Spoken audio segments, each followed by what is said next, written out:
परम मंगल में परात्पर अखिलेश्वर अकारण करुणा वरुणालय भक्त वांछा कल्पतरु तड़िद्वत विनिंदित पीताम्बरधारी श्री बालकृष्ण लाल की वांग्मयी शब्दमयी वाणीमयी प्रतिमूर्ति हम आप सबके मध्य में विराजमान श्रीमद् भागवत महापुराण के मंगल श्री विग्रह को बारंबार प्रणाम। मंच पर विराजमान समस्त विप्रवृंद एवं उपस्थित संतवृंद, समस्त गंधर्वजन और आप सभी श्रोता भाई बंधु मातृशक्ति बालक मित्र सखा, सबको मेरा बहुत बहुत जय श्री कृष्ण, जय सिया राम, जय श्रीमन्नारायण, जय जय श्री राधे। हो जय हो, आप सबकी जय हो। बड़े आनंद के साथ श्री जुगल जोड़ी महाराज जी के पावन सानिध्य में हमारे परम पूजनीय परम वंदनीय भगवत धाम वाले बड़े महाराज जी परम पूजनीय श्री स्वामी विवेकानंद जी महाराज, छोटे महाराज जी परम पूजनीय स्वामी श्री रविंद्रानंद जी महाराज, आप दोनों के परम आशीर्वाद से और हापुड़ निवासी आप सभी वैष्णवों की परम इच्छा से, ठाकुर जी की कृपा से सप्ताह कथा का ये मंगल क्रम हापुड़ में हो रहा है, जिसका आज चतुर्थ दिवस है। मंगल में ठाकुर जी का जन्मोत्सव आज कथा में मनाना है और कथा क्रम भी पहले स्कंद पे ही चल रहा है। यह हमारी हर कथा का ही स्वरूप हो जाता है, पर बहुत समय से ठीक चल रहा था कि समय पे पहुंच रहे थे, पर कहीं कहीं रसिक जन ज़्यादा मिल जाते हैं ना, तो कथा एक ही जगह स्थिर हो जाती है। और फिर वृंदावन भाव से जब कथा होती है तो फिर सारे अर्थ ही वृंदावन परख लगने लगते हैं, तो उसमें फिर ज़्यादा समय निकल जाता है। पर हमको एक बात से संतोष होता है, एक बार पूज्य श्री रमेश भाई ओझा भागवत के अद्वितीय विद्वान, उन्होंने एक बात हमसे बहुत अच्छी कही कि आप 7 दिन में पूरी कथा करने की बात करते हो, 7 दिन में पूरी भागवत संपूर्ण करने की बात करते हो। उनकी आज्ञा हुई कि पूरा जीवन भी यदि भागवत जी का एक श्लोक की व्याख्या में निकाल दें तो भी कम है। यहाँ तो 18,000 श्लोक हैं।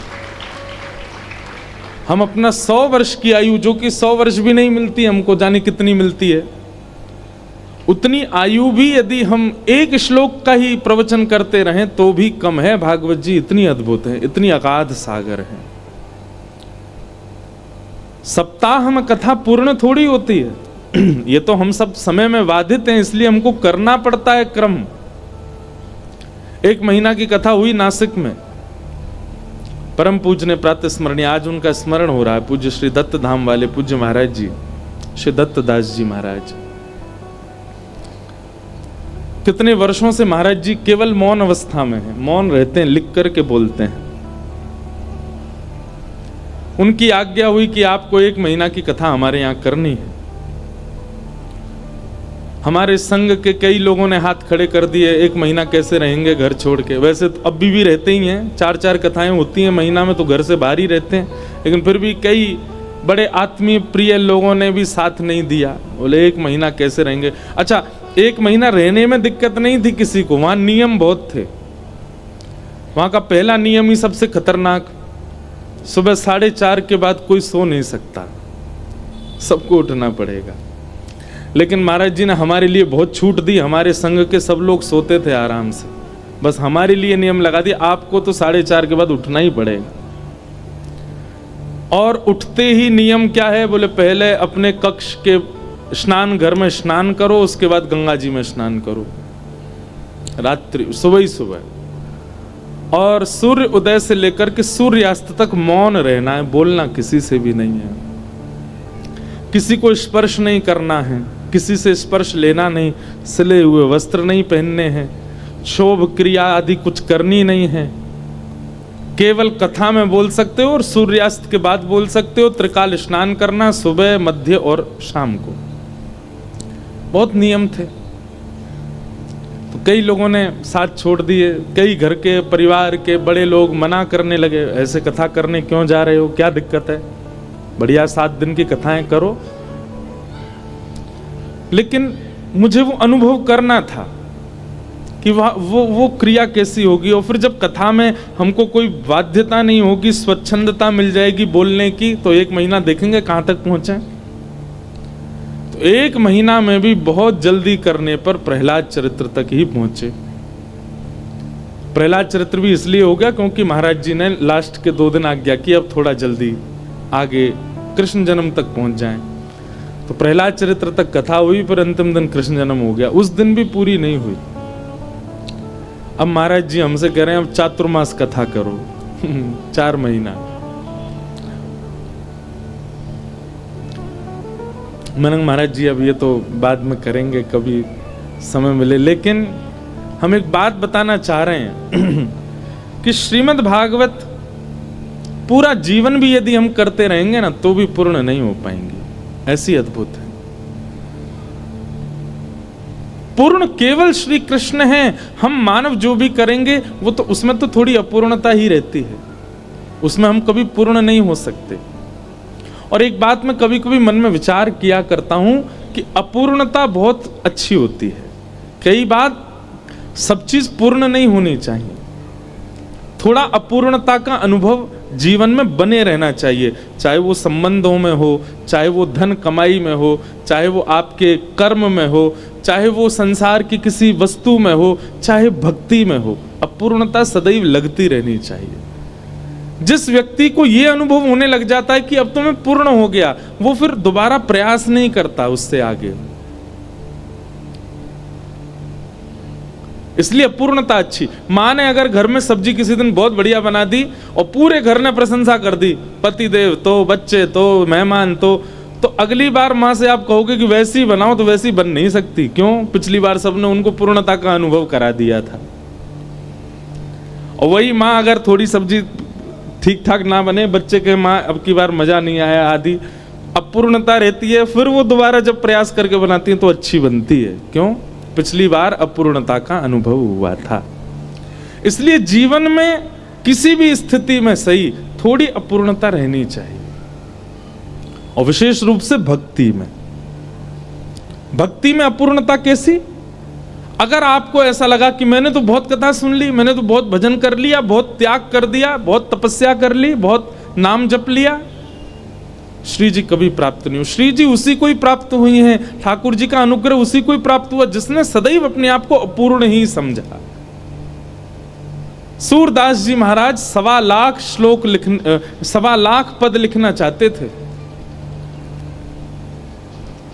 1 लाख ही पूर्ण हुए, तभी ठाकुर जी की प्राप्ति हो गई। बाकी के 25,000 पद जो थे वो ठाकुर जी ने किए।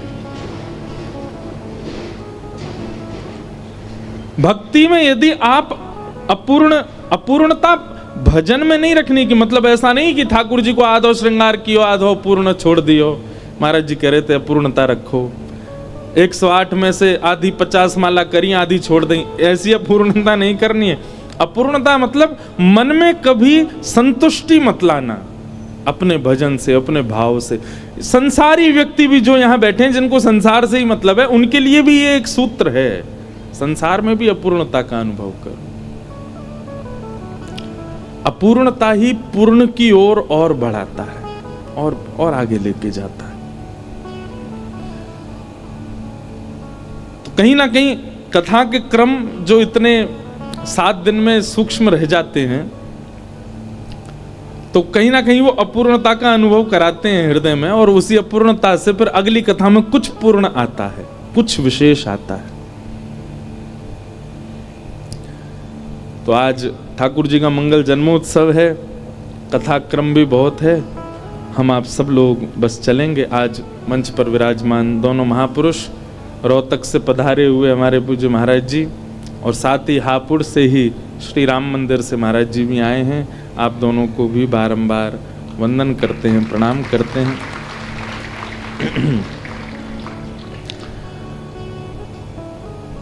अब हम थोड़ा सूक्ष्म में कथाक्रम को लेके चलेंगे, तो कहीं कहीं बीच में थोड़ी भागेगी गाड़ी, समझ जाना सब लोग। और बाकी अगर कोई प्रसंग में मन लग गया, आंख बंद हो गई, तो फिर हमें कोई नहीं रोक सकता। फिर तो कृष्ण जन्म 12 बजे भी हो सकता है रात को।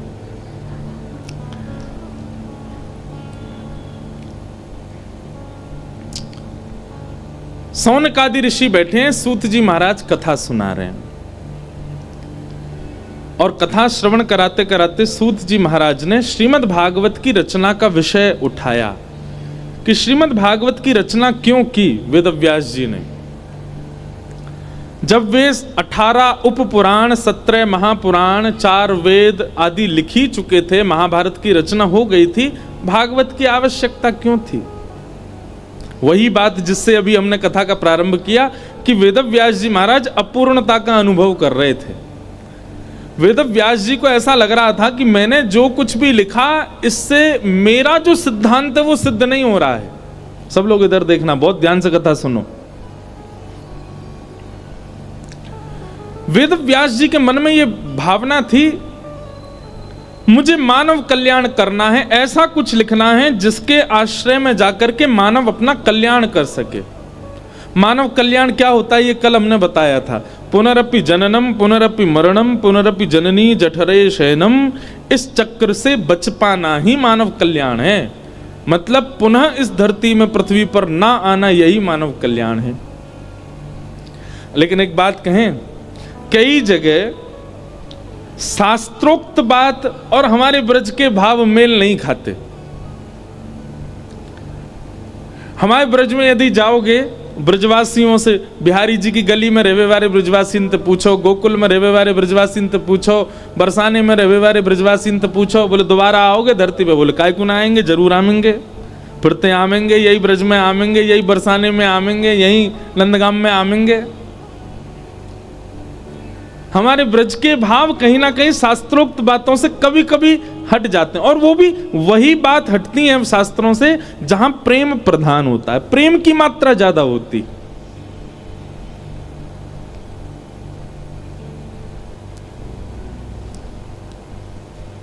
जय हो मैया। टॉफी आई है सबके लिए, बटेंगे।